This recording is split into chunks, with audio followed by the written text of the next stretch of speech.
এটা হলো একটা স্মোক বল। বন্ধুরা তোমরা কোন স্মোক বল বানিয়েছো, এটা বানানো খুবই সহজ এবং দেখতে খুবই স্যাটিসফাইং। যদি বুঝতে না পারো আমি তো আছি তোমাদের শিখিয়ে দেওয়ার জন্য। তো চলো বন্ধুরা দেখে নেওয়া যাক এটা আমি কীভাবে তৈরি করলাম।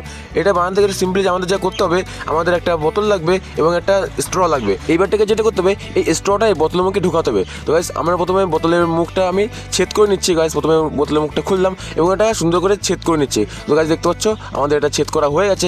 এবং যেটা করতে হবে, বোতলের ঢাকনাটা বোতলের মুখে আটকে নিচ্ছি। তারপরে গাইস এই স্ট্রটা আমরা আস্তে করে এই বোতলে ঢুকিয়ে দিচ্ছি।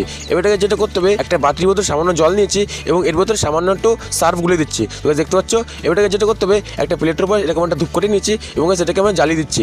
তারপরে গাইস যেটা করতে হবে, আমাদের ধূপকাঠি জ্বালানো হয়ে গেছে এবং বোতলটা এর উপরে রেখে দিচ্ছি ধোঁয়া সংরক্ষণ করার জন্য। তো গাইস কিছুক্ষণ অপেক্ষা করার পর আমরা ধোঁয়া সংরক্ষণ করে নিচ্ছি। দেখতে পাচ্ছ এবারটা গাইস কি করতে হবে, বোতলের ঢাকনাটা লাগাতে হবে এবং স্মোক বাবলের মজা নিতে হবে। গাইস দেখতে পাচ্ছ এটা দেখতে খুবই সুন্দর লাগছে। এটা গাইস তোমাদের কেমন লাগছে কমেন্ট করে জানাতে আমাকে একদমই ভুলবে না। তো চলো গাইস টাটা বাই।